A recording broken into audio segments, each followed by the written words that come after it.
આપ સૌને ફરી એકવાર આવકારીએ છીએ.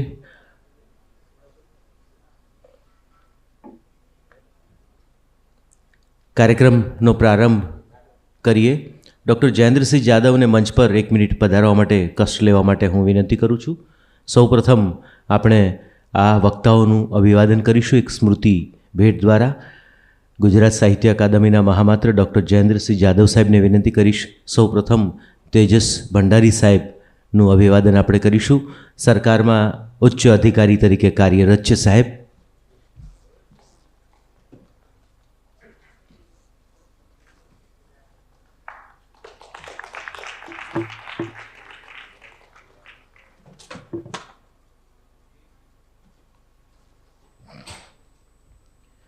ત્યારબાદ ગોપી મણિયાર, ખૂબ જાણીતા પત્રકાર, એમના અભિવાદન માટે જાદવ સાહેબને અગેન હું વિનંતી કરું છું.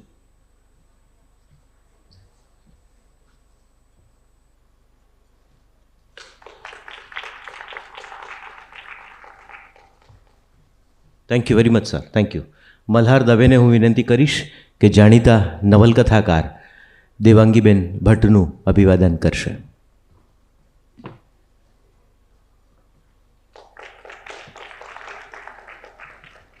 Thank you very much. તો આજે આપણને આ સુખ્યાત વ્યક્તિ મળ્યા છે. ભંડારી સાહેબ ખૂબ ઉત્તમ વાચક, લગભગ સતત વાંચે છે. દેવાંગીબેન કવયત્રી, નવલકથાકાર અને બીજું ઘણું બધું. અને ગોપીબેન એ ખૂબ જાણીતા, એમની વાતને બેબાક રીતે, સ્પષ્ટ રીતે હંમેશા મૂકતા રહ્યા છે. એટલે આજના આ કાર્યક્રમનું સંકલન, આજના કાર્યક્રમનું સંચાલન એ ગોપી મણિયાર કરવાના છે. ખૂબ તાળીઓના સન્માન સાથે હું ગોપીબેનને માઇક સામે પ્રસ્તુત થવા વિનંતી કરું છું. નમસ્કાર. આજે જે વિષય ઉપર આપણે ચર્ચા કરવાના છે, ladies first, ladies must.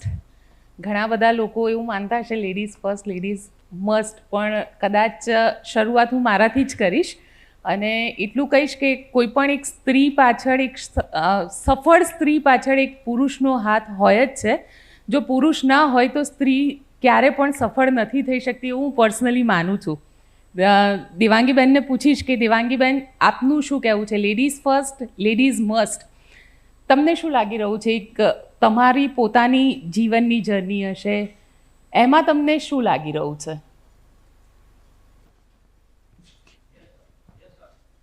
Rabindranath ટાગોરને એક વખત કોઈકે પૂછ્યું કે તમારી ઘણી બધી વાર્તાઓ છે, એમાં સ્ત્રી પાત્રો બહુ મજબૂત છે, તો તમે સ્ત્રીઓ માટે લખ્યું, સ્ત્રીઓના ઉત્થાન માટે લખ્યું?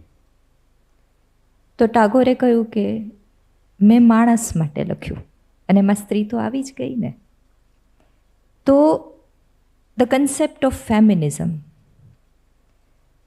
હું એની સાથે અમુક અંશે રિલેટ કરું છું અને અમુક અંશે નથી કરતી. કારણ કે સભ્યતાઓ જેમ જેમ વિકાસ પામે છે ને, એમ કોઈ પણ વિચાર જે છે ને સ્વરૂપ બદલીને ઘણીવાર એક એવી ગતિ તરફ આગળ વધવા લાગે છે જ્યાં એ વાદ બની જાય છે, વિચાર નથી રહેતો. અને સ્ત્રીવાદ એ સ્ત્રીનું ઉત્થાન નથી, એ બંનેમાં ફેર છે. સો ફેમિનિઝમ એન્ડ ફેમિનાઝી એ બંને બહુ જુદા વિચાર છે. હું સ્ત્રીઓના કલ્યાણમાં માનું છું, સ્ત્રીઓના સુખમાં માનું છું, માનવ માત્રના સુખમાં માનું છું. પણ મને નથી લાગતું કે એના માટે ક્રાંતિઓ એટલી બધી કામ લાગે છે. એના માટે કામ લાગે છે રોજના નાના નાના નાના નાના બદલાવ. પાણી ધીમી ધારે વહેતું હોય ને તો એ કાળમીંઢ શિલાને ફાડીને વહી જાય છે, એ એનું જોર હોય છે.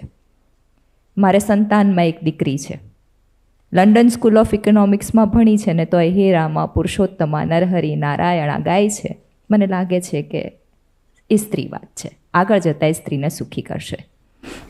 બિલકુલ. અને સાથે બીજું તમને એ પણ પૂછીશ કે જે રીતે આજના સમયમાં સ્ત્રી અને સ્ત્રીની વાત થાય છે, કે ક્યાંય બી હોય તો લેડીઝ ફર્સ્ટની વાત જનરલી ક્યાંય પણ જઈએ એટલે કે લેડીઝ ફર્સ્ટ, આને તમે કઈ રીતે જુઓ છો? કારણ કે એક આમ જેને કહેવાય ને કે નોર્મલ સિચ્યુએશનની અંદર દરેક વ્યક્તિ એક જેસ્ચર બતાડે છે કે લેડીઝ ફર્સ્ટ, પણ મને ઘણીવાર એ જેસ્ચર છે ને એવું લાગે કે અરે ના તમે જાઓ ને આગળ. સહાનુભૂતિ નથી જોઈતી એમ. એક્ઝેક્ટલી. ઓકે. પણ હું છે ને આનું એક બહુ ફની પાસું કહીશ. પેલા ટ્રાફિક પોલીસ ઊભા રહે છે કે પેલો કંઈ નિયમનો ભંગ કરે. વચ્ચે એક ફેઝમાં અમદાવાદમાં, જ્યારે હું અહીં અમદાવાદ રહેતી ત્યારે હેલ્મેટ કમ્પલસરી થઈ ગયેલી, એટલે કોઈ પણ નીકળે તો પકડે. તો એના પર એક ઇન્સિડન્ટ મેં જોયેલો ને એક નાનકડી વાર્તા લખેલી કે સવારમાં એક માણસ બિચારો નીકળ્યો છે અને એને ટ્રાફિક પોલીસ પકડી લે છે કારણ કે હેલ્મેટ પહેરતા ભૂલી ગયો છે. હવે બહુ જ માથાકૂટ અને રકઝક થાય છે ને હેલ્મેટ નથી પહેરી એટલે લાવો 500 રૂપિયાને આવું બધું ચાલે છે. હવે પેલો શિક્ષક છે એટલે એને આદર્શનું કે ના હું શિક્ષક, હું આદર્શવાદી, હું કઈ રીતે 500 રૂપિયા આપું, તો હું વિદ્યાર્થીઓને કાલ સવારે ઉઠીને શું શીખવીશ. તો પોલીસ બેસાડ દે છે, બેસી જાઓ, પછી હમણાં જોઈએ છીએ. પોલીસને રોજ આવા આદર્શવાદી 50 લોકો મળે છે એટલે એમને ખબર છે કે આ કઈ રીતે ડીલ કરવું, એટલે બેસી જાય છે. એ જ સમયે એક મધ્યમ વયના મહિલા એ સ્કૂટી લઈને પગ ઢસડીને એકદમ કંઈક પસાર થતા હોય છે અને પોલીસ એને રોકે છે. શાકની થેલી છે અને બીજી થેલી, એટલે પેલા એકદમ ઊભા રહે છે પોલીસ પાસે અને કહે છે વચ્ચે ઊભો છે, ખબર નથી પડતી, દૂર રહે પોલીસને. એટલે પોલીસ કહે છે બેન, કહે છે લાઇસન્સ દેખાડો. એટલે પેલી કહેતો નથી. તો કે એવું ના ચાલે, ઘરે જઈને લાવવું પડે. તો ક્યારે ઘેરેય નથી, કઢાયું જ નથી. હવે પોલીસને ખબર ના પડી જવાબ શું આપવો, આ સિલેબસની બહાર હતું. એટલે કહે છે કે બીજા 2-3 જણા ભેગા થઈ ગયા પોલીસવાળા. પેલો માણસ બેઠો હસે છે કે આ બેનને ખબર જ નથી કેવી મુશ્કેલીમાં ફસાયા છે. એટલે 2-3 પોલીસવાળા ભેગા થઈ ગયા અને બેનને કહે છે કે આ તો બહુ મોટો અપરાધ કહેવાય, એમ કે આ બધું ના ચાલે આવી રીતે, ને તમારે તો બહુ દંડ થશે તમને તો. એટલે બેન કહે છે કે મારી પાસે 20 વર્ષથી લાઇસન્સ નથી અને રોજ અહીંથી નીકળું છું, તને આજ નવરાશ મળી એટલે મારે લાઇસન્સ કઢાવવા જવાનું? હું નવરી છું? આજ સુધી તું શું કરતો હતો? એટલે પોલીસ મૂંઝાયા, કહે છે બેન એક કામ કરો, 100 રૂપિયા આપી દો, જાઓ. એટલે બેન કહે છે હું બ્લાઉઝની સિલાઈ દેવા નીકળી છું, તને દઉં ત્યાં શું દઉં? એટલે એ નહીં મેળ પડે, હું દાળ ઢોકળી ચડાવીને આવી છું, મારે દાળ ઢોકળી બગાડવાની છે અત્યારે ઊભો. પછી પોલીસ કંટાળી ગઈ, તમે જાઓ. એટલે કે ના હવે આ સ્કૂટી અહીં જ મૂકીને જાઉં છું, તે મારો ટાઈમ બગાડ્યો. ના બેન લઈ જાઓ, અહીં મૂકીને ના જવાય. બેન જતા રહ્યા ને ભાઈ બેસી રહ્યો. ઘણીવાર જબરાઈના પ્રકાર હોય. જબરા હોવું એ શારીરિક બળ નથી, શારીરિક બળથી માણસ જબરું નથી હોતું. મેં 90 વર્ષના માજીઓ જોયા છે જે જો મેદાનમાં ઉતરે ગાઉન પહેરીને અંબોડો બાંધીને તો IAS કક્ષાના 10 પુરુષોના છક્કા છોડાવી શકે. તો મને ક્યારેય એવું લાગ્યું જ નથી, મને ક્યારેય નથી લાગ્યું કે સ્ત્રીઓ નબળી છે. અને એટલે જ મહદઅંશે બહુ જ સ્ત્રી અબળા છે ને એની દુઃખ કથાઓ હોય ને એની સાથે હું રિલેટ નથી કરી શકતી. Maybe life has been good to me, મને એવા કોઈ બહુ કઠિન અનુભવો કદાચ નથી થયા. પણ હું એટલું જાણું છું કે ભારતમાં કહેવાય છે કે નમઃ પાર્વતી પતે હર હર મહાદેવ હર, પાર્વતીના પતિ મહાદેવનો જયકાર છે. તો મને નથી લાગતું કે સ્ત્રી અબળા છે. I am very happy with what I have. તેજસભાઈ તમારો શું અનુભવ છે અને તમે શું માનો છો લેડીઝ ફર્સ્ટ લેડીઝ મસ્ટ, આને કઈ રીતે જોવો છો? જોવામાં તો એવું છે કે અનડિનાયેબલ ફેક્ટ તરીકે હું લઉં છું. લેડીઝ ફર્સ્ટ અને લેડીઝ મસ્ટમાં સ્પેલિંગ ચેન્જ કરવાની જો સગવડતા હોય તો હું એને LADIES લેડીઝ પ્લુરલ ફોર્મની જગ્યાએ લેડી ઇઝ ફર્સ્ટ અને લેડી ઇઝ મસ્ટ એ તરીકે લેવાનું પસંદ કરું. એમાં વાદ વિવાદ હોઈ શકે, આર્ગ્યુમેન્ટ કાઉન્ટર આર્ગ્યુમેન્ટ હોઈ શકે, પરંતુ એક વે ઓફ લાઈફ છે. હું એવું માનું છું કે એને એક SOP તરીકે લેવું જોઈએ. સોરી કે થોડીક સરકારી ભાષા આવી જશે, રોજબરોજની ભાષા છે એટલે. તો એક SOP નામની વસ્તુ હોય છે. એક રિસન્ટ એનેક્ડોટ કે કહીશ કે 1-2 દિવસ પહેલાં અમે મેટ્રોમાં મુસાફરી કરી. મેટ્રો નોર્મલી અમદાવાદીઓ ફન રાઇડ તરીકે લેતા હોય છે, તો રવિવારે ભીડ દેખાય, બીજા દિવસોએ ના દેખાય. પણ જ્યારે ભીડ હોય ત્યારે જે મેટ્રોનો કન્સેપ્ટ જ એવો છે કે not everybody is expected to have a seat. ઊભા રહીને મુસાફરી આપ કરી શકો, પણ જે પણ સીટ અવેલેબલ હોય છે એમાં અમુક સીટની પાછળ એનું ડાયાગ્રામ ડ્રો કર્યો હોય છે કે જેથી ખબર પડે કે બેસવામાં કોને પ્રાયોરિટી આપવી. તો એ જે પ્રાયોરિટી છે એમાં દિવ્યાંગ વ્યક્તિઓ આવે છે, જે છે એ મહિલાઓ આવે છે, વૃદ્ધો આવે છે, અશક્તો આવે છે. આ એક સરકારી પરિભાષા છે અથવા માન્ય થયેલો એક કન્સેપ્ટ છે અને એસઓપી છે કે પ્રાયોરિટી આપવી હોય તો કોને આપવી. તો એ બાબતમાં એ રીતે લેડીઝ ફર્સ્ટ લેવામાં આવે તો એક સગવડતાના જે છે એ એક્ઝામ્પલ તરીકે હોય એમાં સારી જ બાબત છે. ઘણા વ્યક્તિઓ એ ડાયાગ્રામ નથી સમજી શકતા. ડાયાગ્રામ એટલા માટે મૂકવામાં આવે છે કે જો કોઈને અક્ષર જ્ઞાન ન હોય તો ડાયાગ્રામથી જોઈ શકાય, પરંતુ એક છે ને કે સંવેદના પ્રત્યે પણ અમુક લોકો બધિર થઈ જતા હોય છે. તો એ સંવેદનાઓ પ્રત્યેની બધિરતાને હટાવવા માટે અને એ સંવેદનશીલ બનાવવા માટે એ ડાયાગ્રામ્સ હોય છે. તો એ ડાયાગ્રામ ફોલો આપણે કરવા જોઈએ. એનું મૂળ મને જે દેખાય છે એક ઐતરેય બ્રાહ્મણના એક શ્લોકમાં, એક કથામાં દેખાય છે કે જેમાં એવી એક વાત છે કે દેવતાઓ પાસેથી યજ્ઞ પુરુષ જે છે એ નારાજ થઈને જતા રહ્યા. હવે યજ્ઞ વગર તો કોઈ પણ પ્રકારની વિધિનું જે છે એ પ્રારંભ ના થઈ શકે અને એનું વ્યવસ્થિત રીતે જે છે એ અનુસરણ ના થઈ શકે. તો દેવતાઓ મૂંઝાઈ ગયા. તો એ મૂંઝાઈને શું કરે, તો દેવતાઓ જે છે એમના જે આપણે તમામ દેવતાઓના માતા સ્વરૂપ જેમને ગણીએ છીએ એ અદિતિ પાસે ગયા અને અદિતિએ જે છે એ એમને એવો ઉપાય આપ્યો કે તમે સૌ પહેલાં એટલો સંકલ્પ કરો અને પ્રતિજ્ઞા કરો કે કોઈ પણ યજ્ઞની શરૂઆતમાં અને અંતમાં અદિતિનું અનુષ્ઠાન થવું જોઈએ.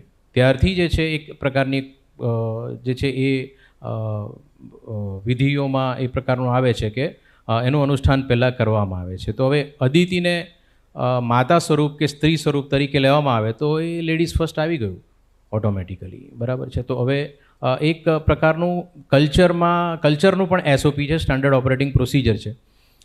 એટલે લેડીઝ ફર્સ્ટ, દેટ્સ ફાઇન. બીજું છે લેડીઝ મસ્ટ. તો એ તો કુદરતનો નિયમ છે. હવે એનો હાફ ગ્લાસ એમ્પ્ટી અને હાફ ગ્લાસ ફૂલ જેવું છે કે લેડી ઇઝ મસ્ટ, તો સાથે સાથે જે હાફ પાર્ટ આપણે નથી બોલી રહ્યા એ છે કે gentleman or men R must. જે કુદરતના બંને તત્વો જે છે એ કુદરતની અંદર હાજરા હજૂર છે, એટલા માટે જે છે કુદરતનું સત્વ આગળ વધી રહ્યું છે. તો આ વાત છે લેડીને પહેલાં લાવવા માટેની કે લેડીઝ મસ્ટ. તો એટલા માટે નથી કે gentleman or men are not must or not mandatory કે ચાલી જશે એવું બધું નહીં. પણ એ મને એવું લાગે છે કે લિંગ્વિસ્ટિકની રીતે જોઈએ તો જે વસ્તુ અનિવાર્ય છે એ જ આપણે બોલતા હોઈએ છીએ.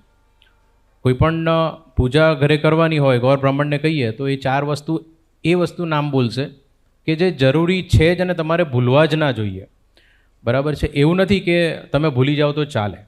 તો એને હું એ રીતે જોઉં છું કે લેડીઝ મસ્ટ લેવામાં આવે છે એટલે એમ નહીં કે તમે ભૂલી જશો એટલે શિષ્ટાચાર કરો છો અને એટલા માટે મસ્ટ, એમ નહીં.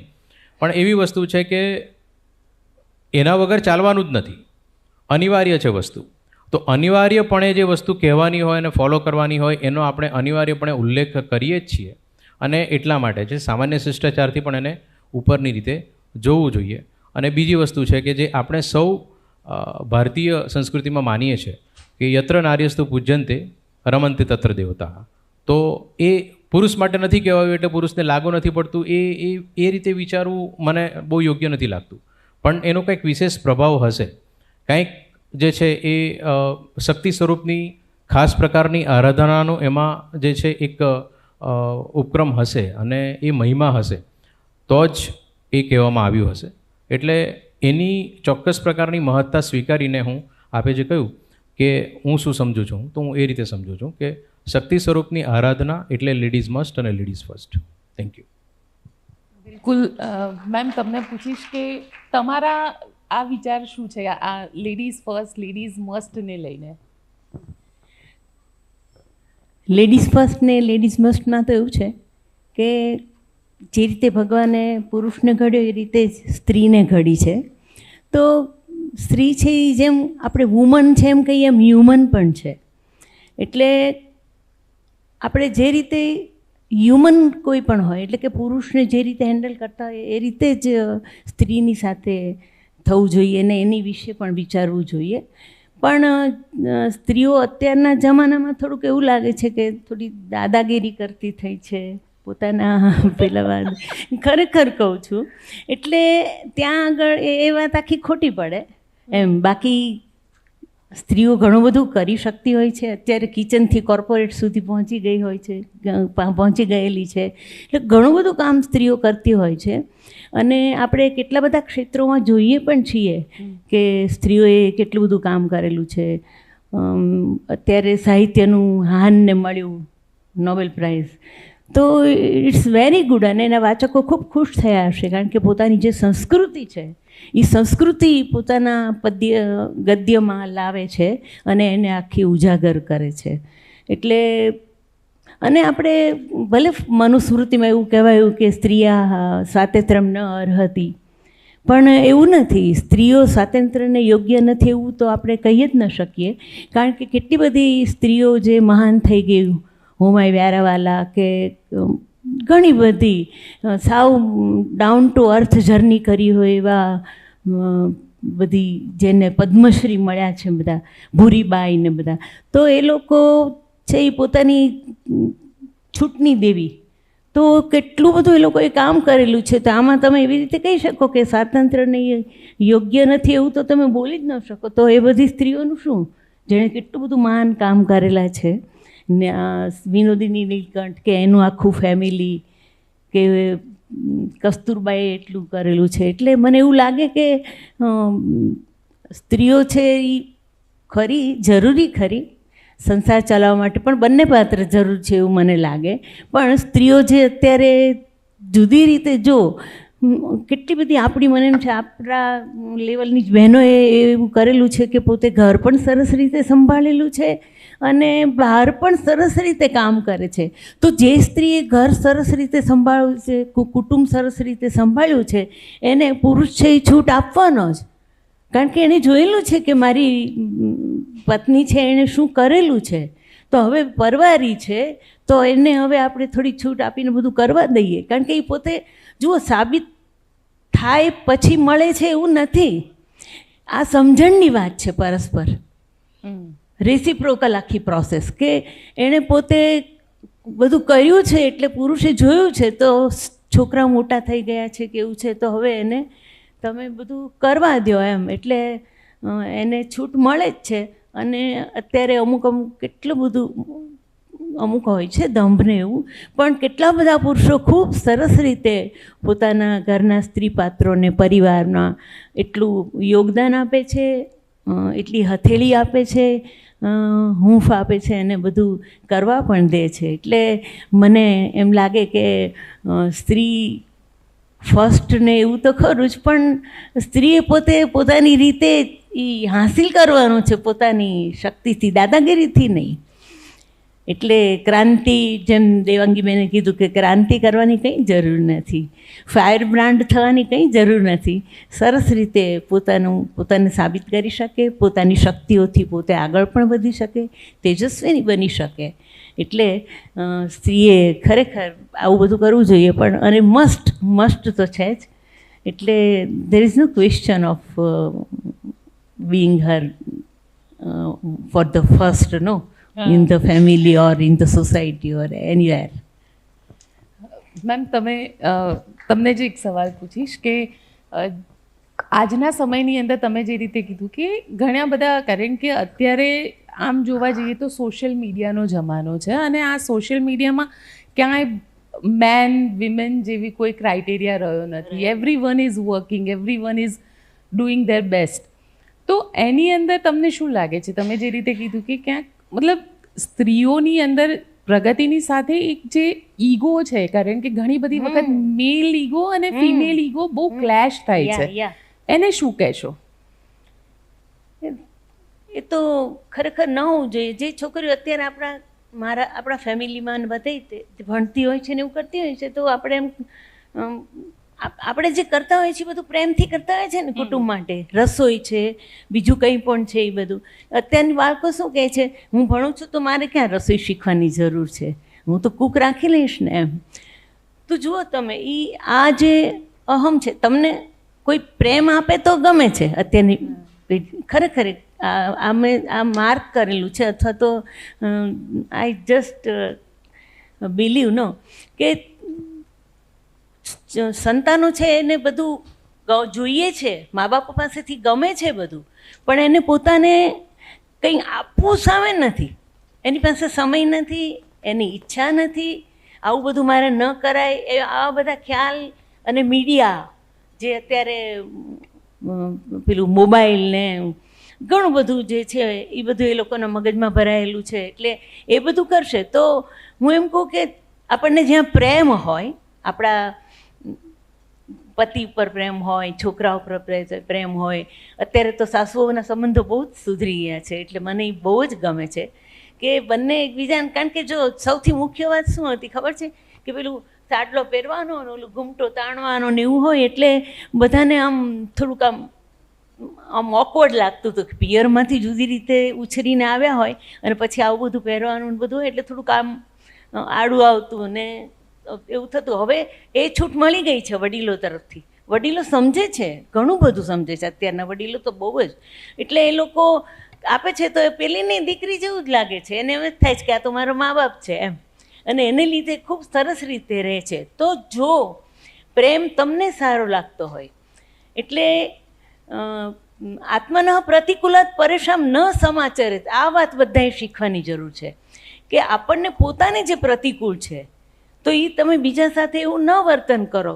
તો બાળકને આ સમજણ આપવાની જરૂર છે કે તને મમ્મી રાંધીને તૈયાર રાખે, સ્કૂલથી આવ ત્યારે આમ બનાવી દે ને આમ બનાવી દે ને, તો તને કેટલું સારું લાગે છે, તો તારે આ બધું કરવું જોઈએ. એટલે આ એક આખી જરૂરી બાબત મને લાગે કે છોકરીઓમાં ને આ વાતે તે આખી, અને અહમ તો ન જ હોવો જોઈએ, કારણ કે તમે પોતાના માટે કરો છો, તમારી શક્તિઓને બહાર ખેંચી લાવવા, એનામાંથી કંઈક ઉપજ થાય, તો આ બધું આર્થિક રીતે તમે સહાયરૂપ બનો એટલા માટે છે. એટલે આમાં કંઈ અહમની ને એવી તો વાત જ નથી. અને અંતે જુઓ, જે કર્મો આપણે કરીએ છીએ એ આપણે ભોગવવાના જ છે, જે તમે વાવો છો એ લણવાનું છે. એટલે તમારા બાળકે જોયું હશે કે તમે બધા જો મોટા જોડે આમ રહેવાય, આમ બોલાય, તો સ્વાભાવિક છે તમારું બાળક એવું જ શીખવાનું, તમે મોટા થાઓ ત્યારે તમારી સાથે એવી જ રીતે એ રહેવાનું. એટલે આ ખૂબ જરૂરી બાબત છે કે અહમની તો ક્યાંય વાત જ ના આવવી જોઈએ. બધા પોતપોતાની રીતે મહાન જ હોય છે, અને જે કંઈ હોય એ પોતાની શક્તિથી બધાએ હાંસિલ કરેલું હોય છે, તો આપણને ગમવું જ જોઈએ. મને કોઈ મારું બધું વખાણ કરે કે મને આગળ વધારવા હથેળી આપે કે મને રસ્તો ચીંધે તો મને ગમે છે, તો બધાને ગમે. એટલે કોઈ, અને હું એમ દાખલા તરીકે એમ કહું કે લતા મંગેશકર બહુ સરસ ગાય છે તો મારે ન ગાવું એવું નહીં. તો એમાં કંઈ કદાચ હું થોડુંક વધારે સારું 2-5 કરતાં વધારે ગાતી હોઉં તો હું કંઈ બહુ મહાન કે અભિમાન કરવા જેવી થઈ જતી નથી. એટલે આપણે ઉપર જોવાનું છે કે ક્યાં વધવાનું છે, મારે ક્યાં પહોંચવાનું છે એમ. રમેશ પારેખ લખે આવું, મકરંદ દવે કે સુરેશ દલાલ અદ્ભુત લખે, તો આપણે આપણી જાત સાથે એમ જોઈએ તો આપણને એમ થાય ઓહો, આપણે તો બહુ મંજાવાનું છે, બહુ શીખવાનું છે અને ખૂબ આગળ વધવાનું છે. એટલે અભિમાનની તો ક્યાંય વાત જ નહીં કરવાની, કારણ કે ઊંચે દાખલા જોવાના અને ગરિમા પૂર્ણ રીતે આગળ વધવું જોઈએ બધા, એવું મને લાગે. મેમ, દેવાંગી મેમ, તમને પૂછીશ કે જે સિસ્ટમ અત્યારે જોવા મળે છે કે અત્યારની યંગ જનરેશનની જ હું વાત કરું, એ સેમ વાત તમારી પાસેથી તમારા વિચાર પણ જાણવા માગીશ, કારણ કે ક્યાંક ને ક્યાંક તમારી દીકરી છે, મારી પણ દીકરી છે, અને આજની જે જનરેશન છે એ જનરેશનમાં લેડીઝ ફર્સ્ટ, લેડીઝ મસ્ત તો ક્યાંય આવતું જ નથી. મને એવું લાગે છે કે આ છે ને ટ્રાન્સફોર્મેશનના એક એરામાંથી આપણે પસાર થઈ રહ્યા છીએ.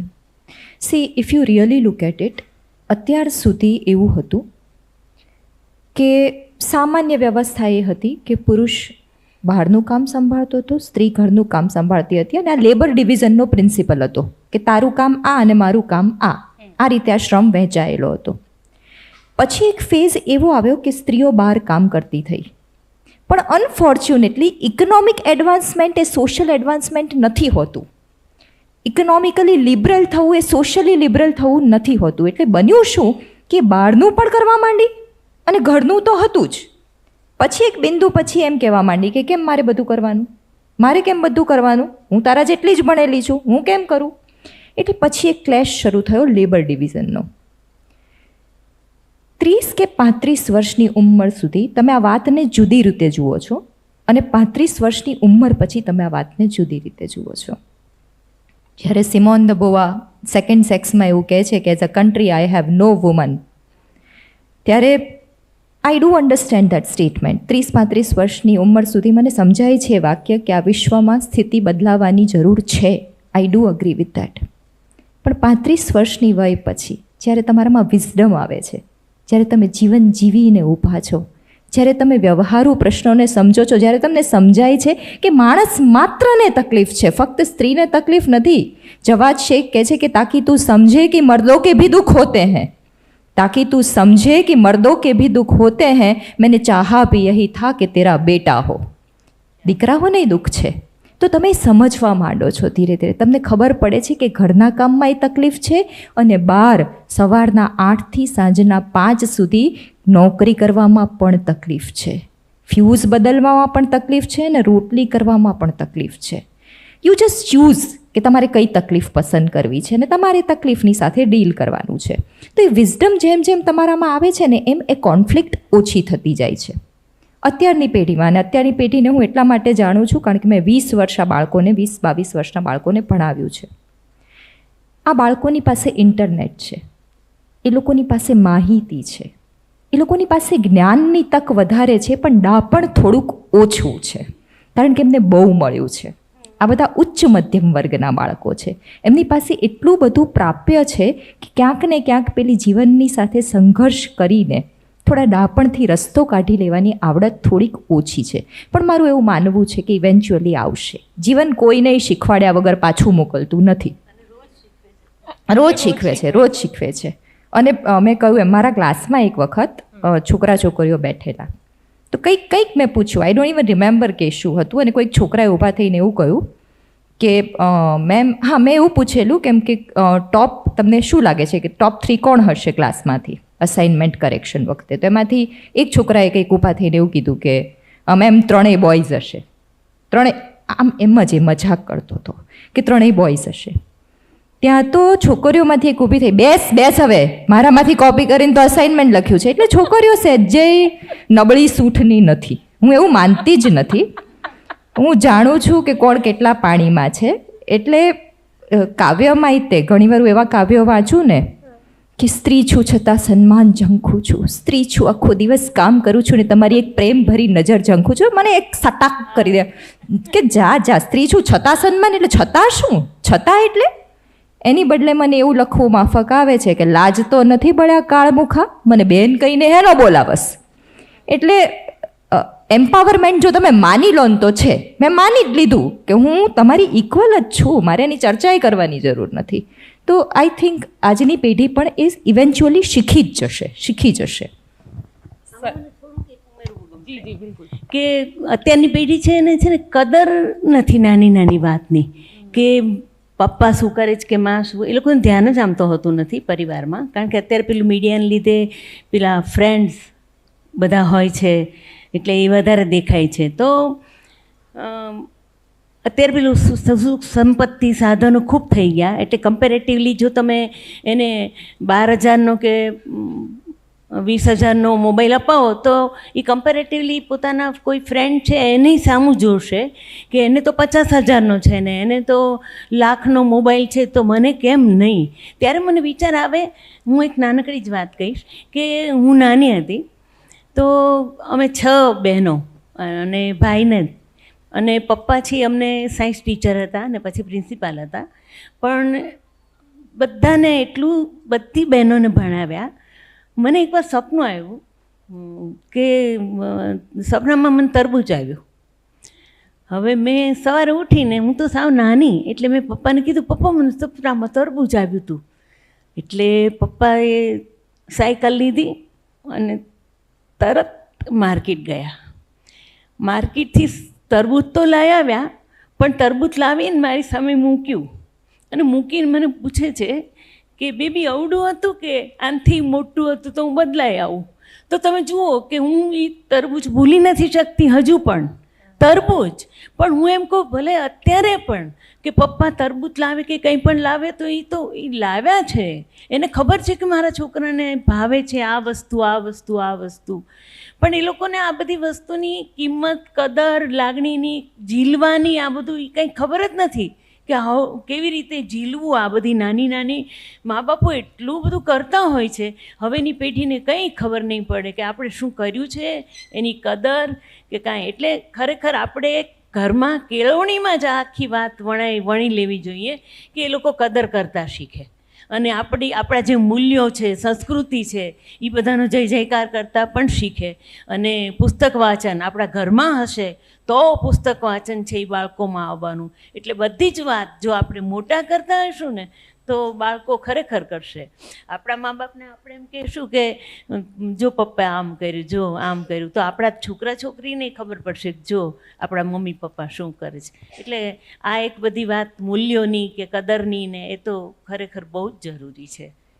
આ વાત ઉપર એક વાત ચોક્કસથી કહીશ, કારણ કે જે રીતે સ્ત્રી મૂલ્યની વાતો થતી હોય છે અને સ્ત્રીના સન્માનની વાત થતી હોય છે, તો મારી દીકરી છે, મારી દીકરી હજી 15 વર્ષની જ છે, પણ મારા હસબન્ડ મને કંઈ પણ કહેશે ને એટલે કહેશે કે જો આવું નહીં કરવાનું, હા ફિમેલ છે એટલે આવું બધું કરી રહ્યા છો, અહીંયા આગળ પણ તમે આ કરી રહ્યા છો. એટલે એકદમ તરત જ આમ તલવાર કાઢીને ઊભી રહી જશે.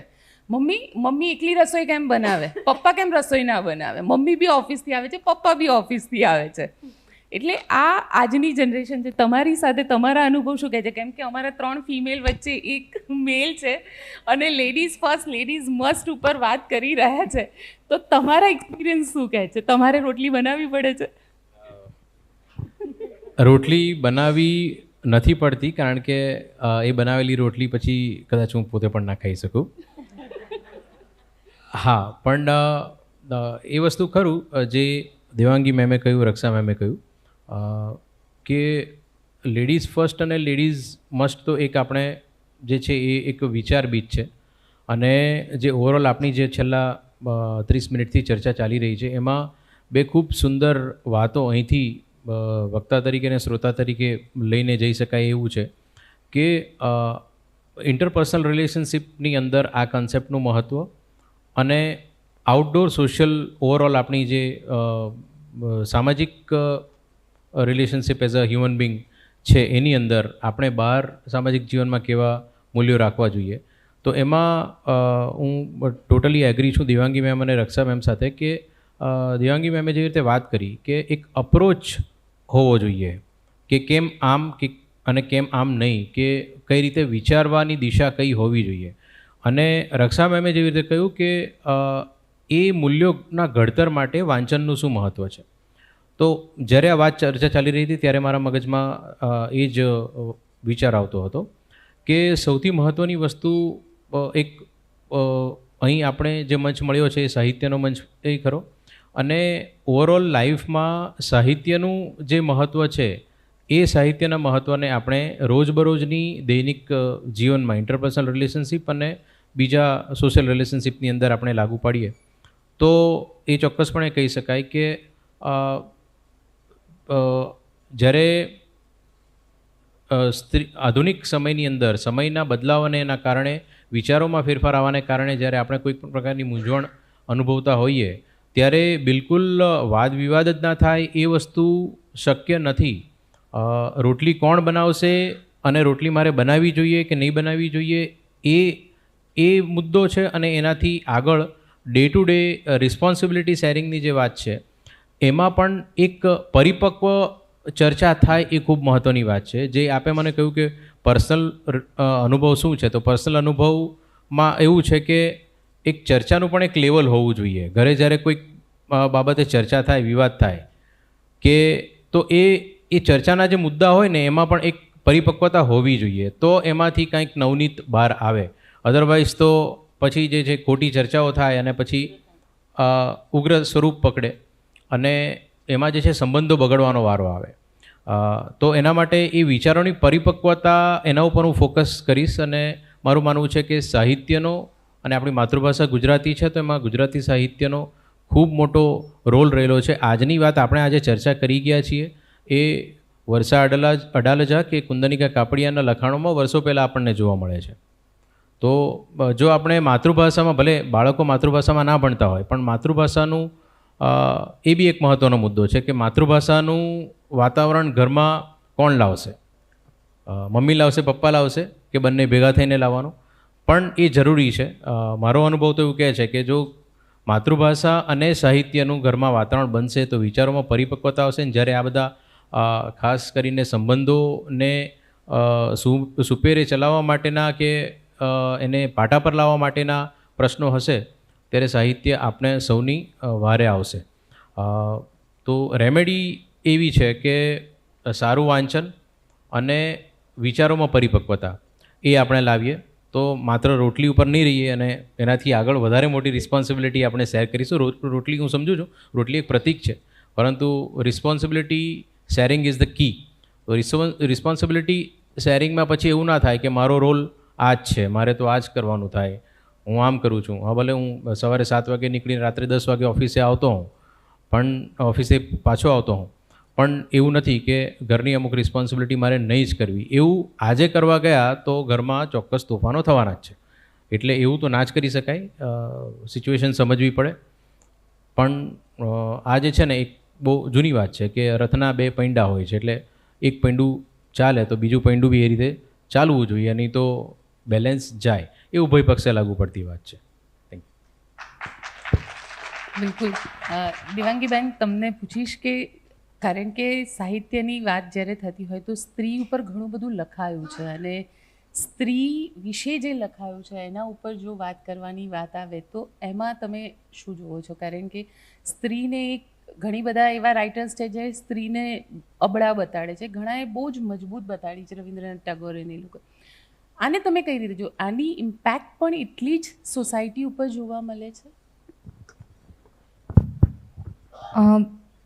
છે ને, દરેક સમયની સાથે એમ્પાવરમેન્ટની ડેફિનેશન બદલાતી હોય. દરેક સમયની પોતાની સારું કરવાની વ્યાખ્યા જુદી હોય. થોડા સમય પહેલાં મને મારી એક કલીગે ઇંગ્લિશ લિટરેચરમાં ટાગોરની એક વાર્તા ભણાવવામાં આવતી હતી અને મને મારી કલીગે એવું પૂછ્યું કે યાર, આ વાર્તા બહુ સ્ત્રીઓ માટે ડેરોગેટરી છે, એટલે આવું વિચારતા હતા? મેં એને કહ્યું કે આ વાર્તા એ સમયે લખાઈ છે જ્યારે સ્ત્રીઓને અસૂર્ય સ્પર્શ કહેવામાં આવતી હતી. સ્ત્રી બહાર નહોતી નીકળતી અને સૂર્યનો તાપ નહોતો અડતો, એને પગમાં ચંપલ પહેરવાની છૂટ નહોતી, હજી દહેજ પ્રથા હતી, સતી પ્રથા હતી. એ સમયે માણસે લખ્યું છે કે એક વિધવાને પ્રેમ થયેલો, પછી એણે લગ્ન ન કરાવ્યા. તને ડેરોગેટરી લાગે છે, પણ એના સમયમાં એણે જે કર્યું એ ક્રાંતિ જ હતી. તો આપણી નાની ક્યાંક કોઈક ગામડામાં રહેતી હશે અને પહેલી વાર એણે નક્કી કર્યું હશે કે મારે મારી દીકરીને બાળ મંદિરમાં ભણવા મોકલવી છે, અને મારી મા ભણવા ગઈ હશે. માએ નક્કી કર્યું હશે કે મારે આને ગ્રેજ્યુએટ કરીને પગભર કરવી છે. મેં નક્કી કર્યું હશે કે મારી સંતાન જે છે આગળ વધશે ને આ કરશે. આપણો ઇતિહાસ ફક્ત આપણો નથી હોતો, એમાં આપણી 4 પેઢીઓ સમાયેલી હોય છે. તો દરેક પેઢીએ કંઈક ને કંઈક વધારે સારું વધારે સારું વધારે સારું થતું રહે છે અને અલ્ટિમેટલી જનરેશન જે છે વધારે બેટર બને છે. પણ ક્યાંક ઇકોનોમિક્સ કહે છે કે there is limit of growth, every growth. આપણે એવું માનીએ છીએ કે વૃદ્ધિની એક રેખા હોય છે ઉપર જતી, ના, વૃદ્ધિનું સર્કલ છે. તમે ઉપર જાઓ છો, ઉપર જાઓ છો, ઉપર, પછી એક બિંદુ પછી ઉપર જવાની જગ્યા નથી, પછી ઇટ ફોલ્સ. જેમ ફેશનમાં એવું છે ને કે જૂની વસ્તુઓ પાછી આવે, એવી જ રીતે સભ્યતાઓ પણ વૃદ્ધિ પામે છે, વિકસિત થાય છે, શ્રેષ્ઠ બને છે અને પછી ક્યાંક એ જે અતિશય સાધનો છે, અતિશય બુદ્ધિમત્તા પણ અતિશય સારી નથી. કેટલીક ક્ષણે બુદ્ધિને છોડી દેવી પડે છે તો જ તમે સુખી થઈ શકો છો.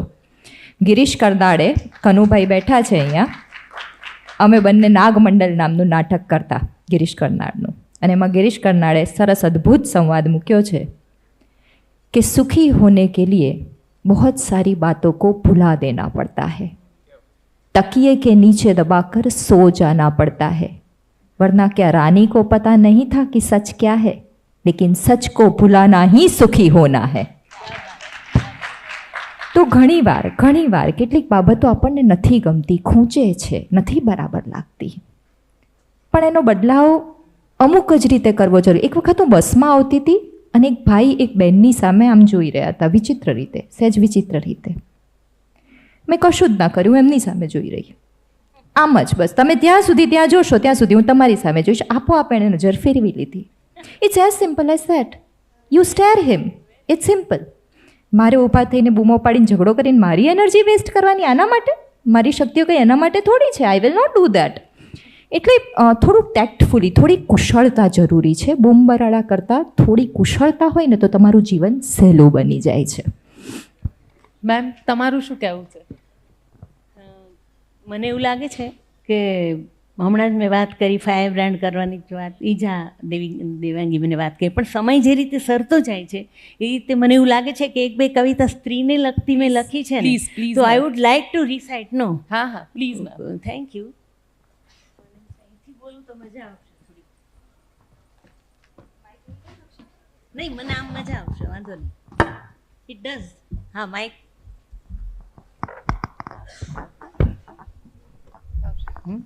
Thank you.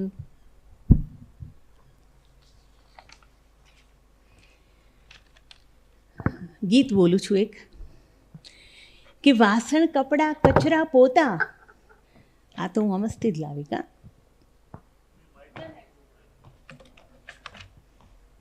તમને ઊભા કર્યા.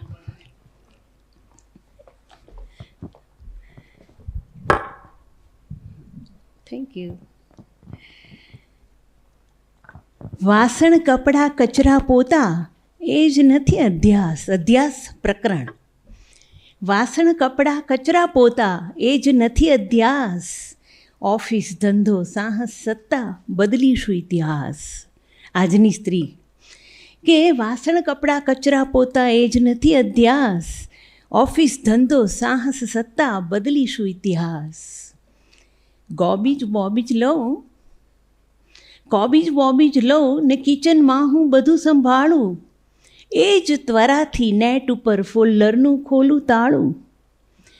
કોબીજ બોબીજ લઉં ને કિચનમાં હું બધું સંભાળું, એ જ ત્વરાથી નેટ ઉપર ફોલ્ડરનું ખોલું તાળું. દીવો ઉંબર પર મૂકું, ભીતર ભળતું અજવાળું. દીવો ઉંબર પર મૂકું, ભીતર ભળતું અજવાળું. નરસિંહ મીરા મુનશી મારા દરવાજે હું ભાળું. નરસિંહ મીરા મુનશી મારા દરવાજે હું ભાળું. એ સૌના હોવાથી મારું હોવું ખાસમ ખાસ, એ સૌના હોવાથી મારું હોવું ખાસમ ખાસ. વાસણ કપડાં કચરા પોતા એ જ નથી અધ્યાસ. ને ગેંડીમાં વહેતા જળથી મારામાં વૃક્ષો ફૂટે, ગેંડીમાં વહેતા જળથી મારામાં વૃક્ષો ફૂટે. પુસ્તક સગળા ઓનલાઈન થઈ ધોધમ ધોધ વછૂટે, પુસ્તક સગળા ઓનલાઈન થઈ ધોધમ ધોધ વછૂટે. કક્કાને જે તિલક કરેલું રંગ હજુ ક્યાં ખૂટે, કક્કાને જે તિલક કરેલું રંગ હજુ ક્યાં ખૂટે. પહાડોને ધસમસ નદીઓ મારું સરનામું ઘૂંટે. અત્યારે હું એ સ્ટેજ પર છું કે પહાડોને ધસમસ નદીઓ મારું સરનામું ઘૂંટે. વણખેડી જો ભોંય મળે એમાં પણ પાડું ચાસ, વણખેડી જો ભોંય મળે એમાં પણ પાડું ચાસ.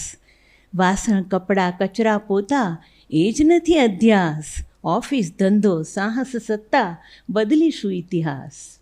અને એક મુક્તક મને તરન્નુમમાં રજૂ કરવું ગમશે આપની પાસે, નારી પર જ છે. નથી હું શૂન્યતા માગળી, ખોવાઈ જાતો સુર.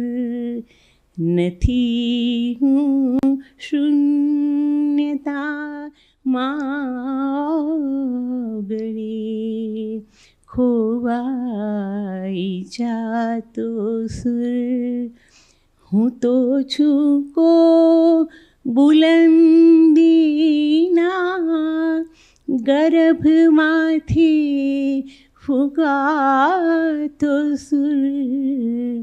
હું નારી પાન ખર માંથી ઉછેરું છું પલાશોને, હું નારી પાનખર માંથી ઉછેરું છું પલાશોને, અડીખમ ભીતમાંથી પાથરો આવી ઘૂંટાતો સુર, અડીખમ ભીતમાંથી પાથરો આવી ઘૂંટાતો સુર.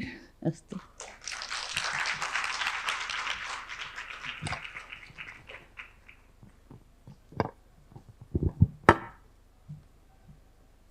થેન્ક યુ વેરી મચ આદરણીય તેજસ ભંડારી સાહેબ, જાણીતા નવલકથાકાર દેવાંગીબેન ભટ્ટ, રક્ષા શુક્લ અને સુંદર રીતે સંકલન કરવા માટે ગોપી મણિયાર, આપ સૌનો ખૂબ ખૂબ આભાર. Thank you very much. Thank you.